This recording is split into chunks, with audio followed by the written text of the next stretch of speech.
Welcome to BirdDogPolitics. I'm BDP. Took some time off this weekend to finish the baby's room. Baby's room's ready. Mom's ready. Dad's ready.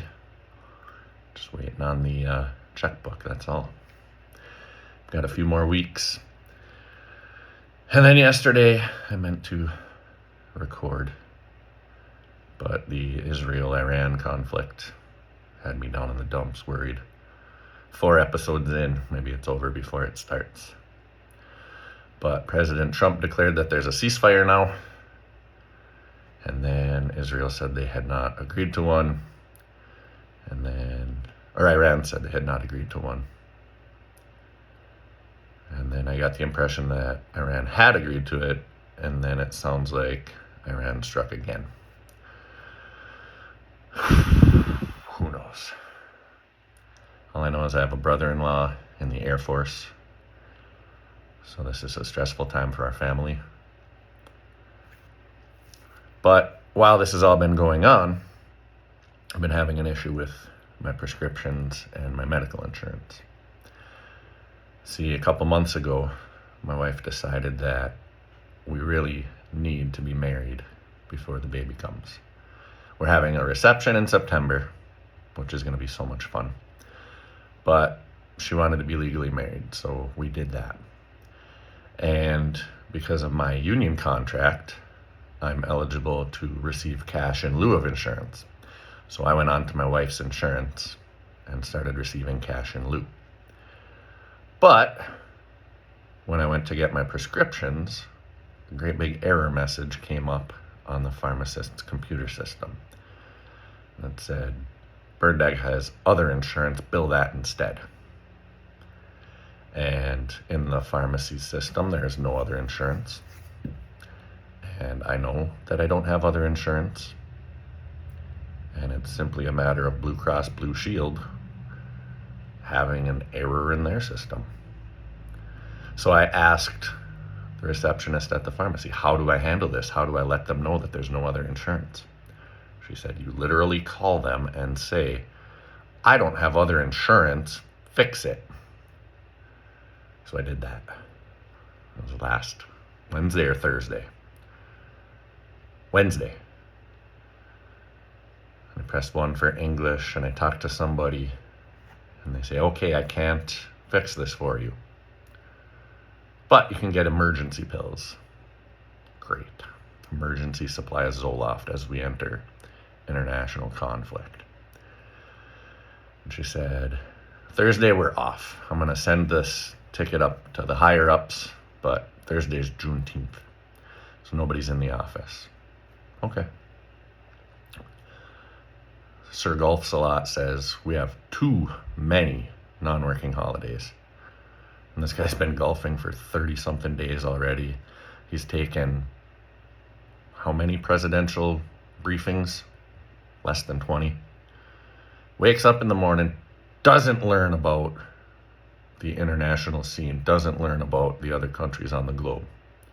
Has his executive time, goes golfing, and tells us we have too many non-working days. What a load of garbage. So they could not fix my prescription, my health insurance issue on Thursday. On Friday, I got a call from the people saying I sent it up and it should be all set. And I said, all set. This never happens to me again. Not next month. And they said, yep, should be fine. That puts a lot of confidence in me, if you know what I mean. But it did. It worked. Yesterday, I was able to get my Zoloft. I was able to get my Boost Bar. But why is it like this? President Trump met with the Prime Minister of Australia back in 2017. He said, Australia is known for its great health care. Better than American health care, that's for sure. Better than Obamacare. Obamacare doesn't cover every American. Obamacare might be available to the illegal immigrants. I don't know if that's true. I doubt it. But I know it doesn't cover every American. So I thought, President Trump said, well, maybe one day America will have healthcare that's better than Australia's. And I thought, oh, hell yeah. It's about time. Every other developed country has first world healthcare, and we have this garbage system. I can't stand it. My chiropractor can't stand it. I don't know how my doctor feels about it, but I don't think it's great. This current situation works for absolutely nobody except the insurance companies. And yet somehow they have entrenched themselves. How'd they entrench themselves? Oh, money. Duh. You buy the votes that you need. So I was excited thinking that Trump Care would finally replace Obamacare. It hasn't. It didn't. Obamacare is still the law of the land. Some American citizens still go without because Trump Care doesn't exist. And I can honestly say, if there was a Trump Care that covered every American, doesn't have to cover the illegals, that's fine. If Trump Care covered every American, Donald Trump would be the greatest president in American history. That would be the game changer that American citizens need. Do I see it coming from this president? I don't. I don't think he cares about us in that way. Do I see it coming from a Democrat? Not especially. They didn't run on it. Kamala Harris backed off of it. Her choice. So we put up with what we have. We spend more and more and more of our paycheck on medicine, on health, on well-being. And it's tough because the food we eat is not working in our favor. That's all for profit as well. The healthcare is for profit. The food industry is for profit. Everyone's out to make a quick buck, no matter what corners they have to cut. We really, really need to do better.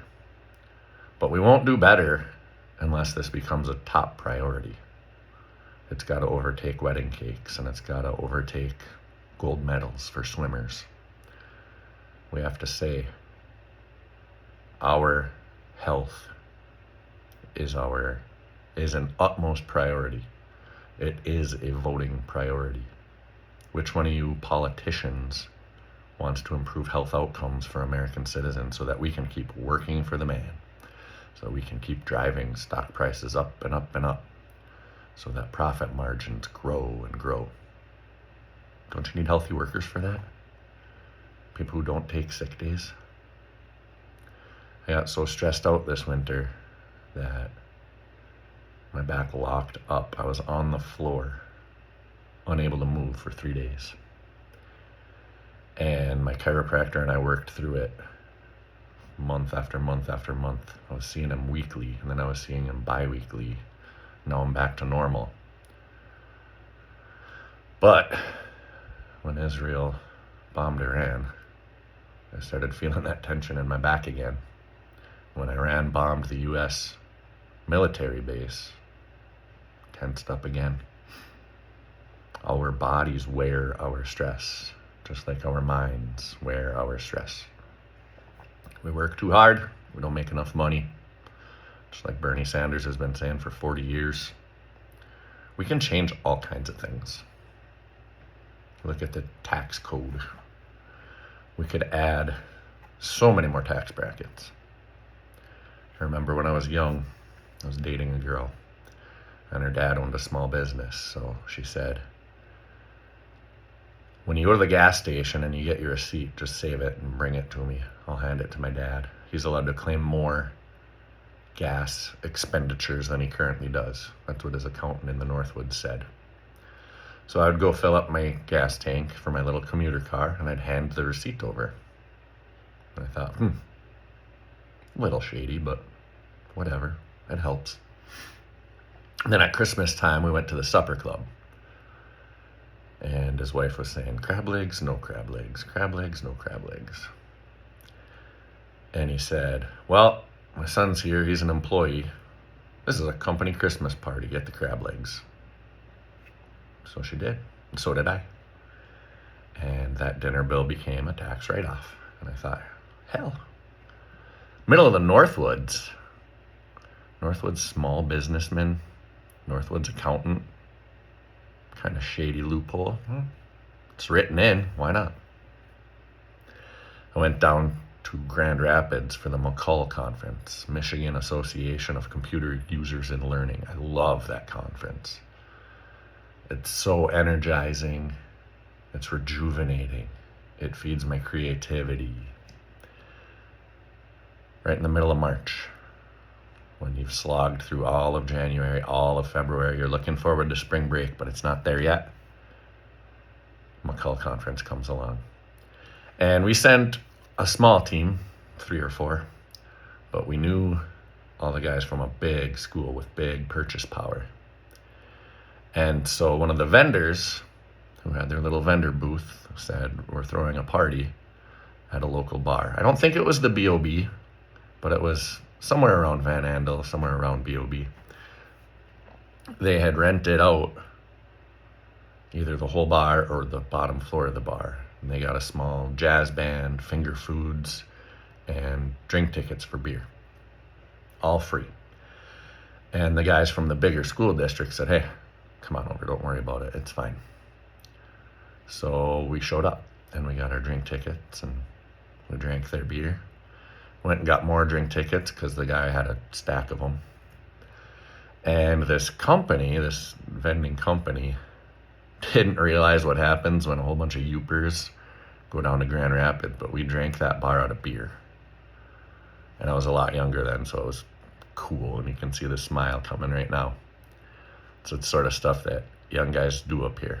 You know how Wisconsin has the reputation for drinking a lot of beer? The UP's like that too. I live right on the Wisconsin border. So we drank them out of beer, but I thought about how the small business owner up here made the Christmas party a tax write-off. I figure all that beer we drank had to be a tax write-off. You know, there's all this talk about the deep state, and it's really not that interesting. It's not caves and babies and celebrities.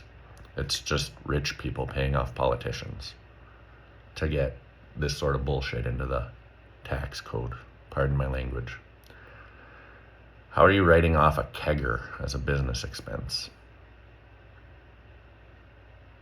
And then you take corporate, and corporate's got teams of accountants and teams of tax attorneys. So even if you write good, strong laws, we're defunding the government.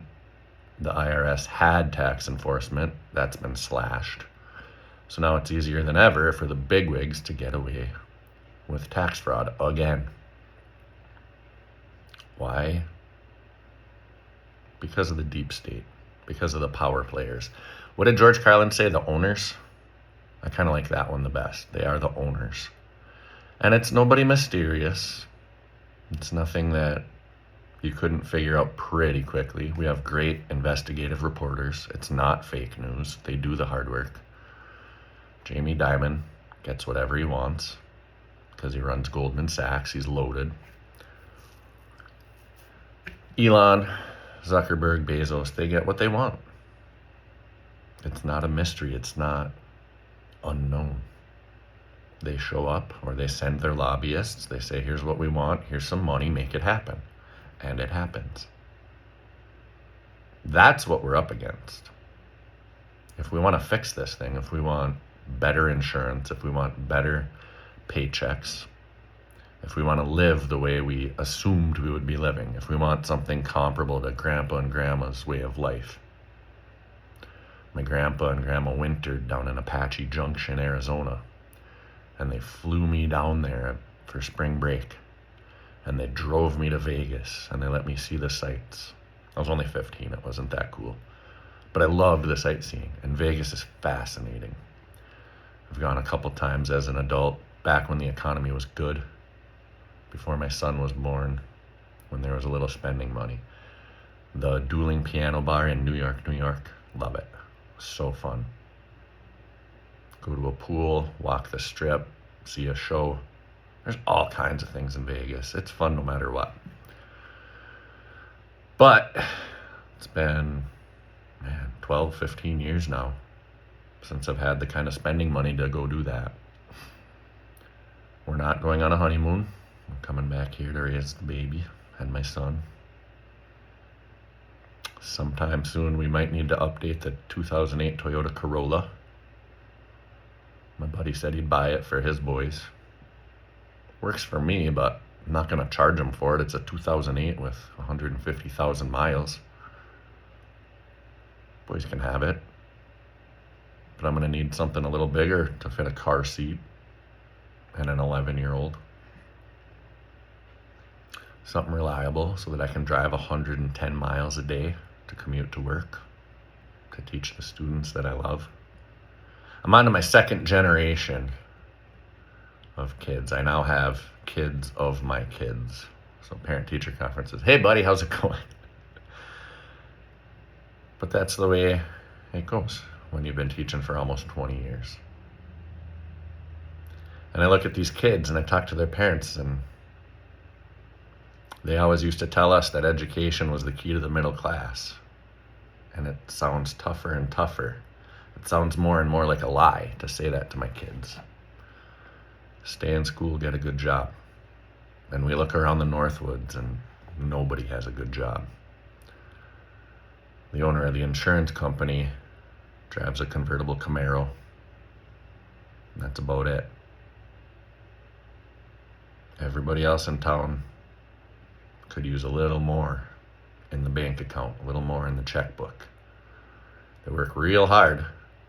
Don't get me wrong. This myth of the lazy American, productivity is higher than it's ever been. Some of that's technology, some of that's learning, some of that's the American worker.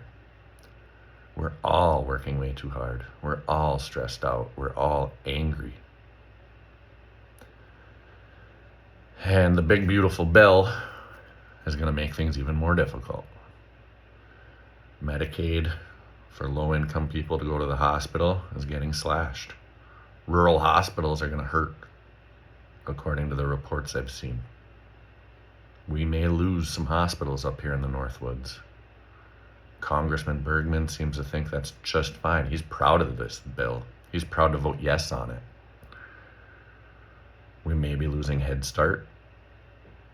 I haven't read it yet, Marjorie Taylor Greene, but I didn't have to vote on it. If we make this into a thing and it's not a side hustle and it's my priority, I'd read the big beautiful bill. I read a bunch of Project 2025. Definitely the education part, definitely the intro. How did we mess up that so badly? Democrats. Tim Walz said, "Can you believe they put that in writing?" That's underselling it, Governor Walz. Not only did they write a 1,000-page manual of their entire plans, they also created a MAGA LinkedIn website where you can apply for a job.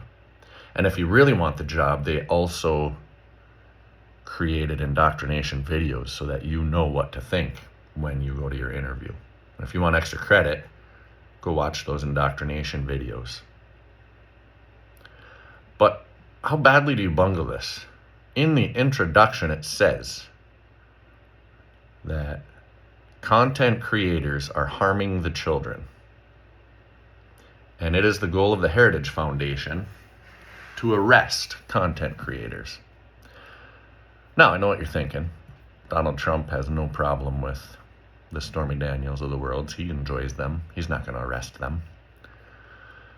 But that guy's 78 and looking rough. And his vice president is a man named J.D. Vance. And he is tightly tied to the Heritage Foundation. He would have no problem arresting your favorite content creator. And Mike Johnson, Mr. I have an app with my son, and it tells me when he's looking at something naughty, and it tells him when I'm looking at something naughty, because we don't need to be naughty. Okay, you do you, boo. Stay out of my vices. How do you not buy ad time on the Joe Rogan Experience and say, Donald Trump's going to arrest your favorite content creator? It says it on page 5 of Project 2025. Do you want to risk that?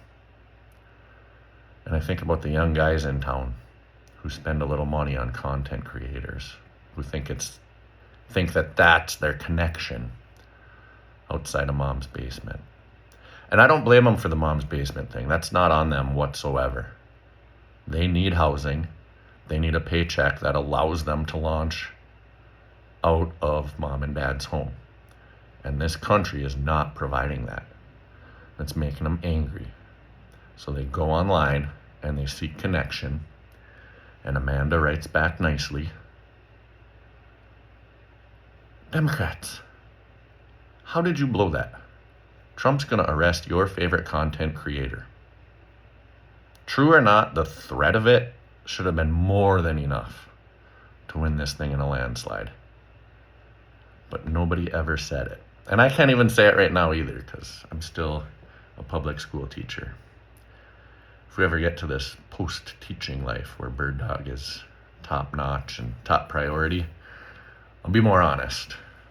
I have some school stories, and I can say the P-O-R-N word without causing too much havoc. And we can really get to fixing some of the problems in this country. Got some big, big plans, and immense a brain to develop them. Thanks for watching. Like, share, subscribe. I appreciate it.